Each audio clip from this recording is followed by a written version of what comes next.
ఆదిలాబాద్ జిల్లాలో జొన్న రైతులు ఆందోళన నేపథ్యంలో మార్కెట్ యార్డులో కలెక్టర్ రాజశేష తనిఖీలు నిర్వహించారు. కొనుగోలు విధానాన్ని పరిశీలించారు. గన్ని బ్యాగుల నిల్వలు, పంట ఉత్పత్తులను గోడౌన్ కు తరలించే లారీల వివరాలు అడిగి తెలుసుకున్నారు.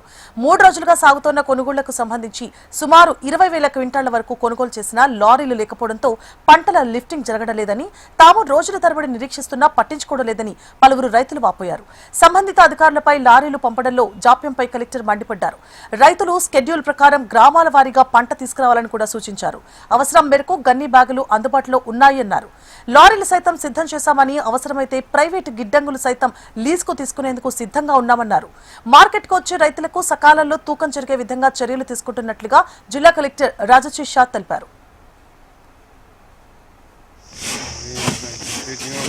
జొన్న కొనుగోలు ఇక్కడ పరిశీలన చేయడం జరిగింది. మనం 3 డేస్ నుంచి ఇక్కడ జొన్న కొనుగోలు చేసి సుమారుగా 20,000 బస్తాలు ఆల్రెడీ కూడా మళ్ళీ కాంటా కూడా అయి లోడ్ కోసం సిద్ధంగా ఉన్నాయి.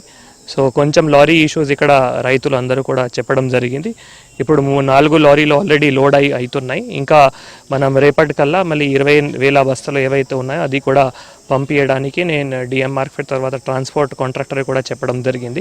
ముఖ్యంగా దీంతోపాటు నేను ఇక్కడ ఆదిలాబాద్లో కూడా ఏవైతే గోడౌన్ ప్లేసెస్ ఉన్నాయో అక్కడ కూడా తిరిగి అక్కడ అన్లోడింగ్ ఏవైతే సమస్యలు ఉన్నాయో అవి కూడా అక్కడ సిడబ్ల్యూసీలో తర్వాత ఏవైతే ప్రైవేట్ గోడౌన్స్ ఉన్నాయో అక్కడ కూడా తిరిగి అన్లోడింగ్ ఫాస్ట్గా అయి తర్వాత మళ్ళీ బండ్లు కూడా ఇక్కడ లోడింగ్ కోసం రావాలి. అవి కూడా అందరికీ కూడా సూచనలు ఇవ్వడం జరిగింది. ప్రతి ఒక్క ఈ పర్చేస్ సెంటర్ దగ్గర ఒక పిన్ పాయింట్ అధికారి, సో ఇక్కడ మనం ఫర్ ఎగ్జాంపుల్ ఏడీఎఫ్టీసీ గారు తర్వాత ఎంఏఓ గారు వారు కూడా దగ్గరే ఉండి అవి అన్నీ కూడా పరిశీలన చేస్తున్నారు.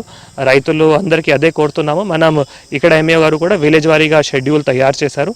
ఆ విలేజ్ వారీగా దయచేసి మీరు ఏవైతే జొన్న ఉన్నాయో అవి తీసుకొని వచ్చి మనం తప్పకుండా ప్రతి ఒక్క రైతుది కూడా కొనటాము.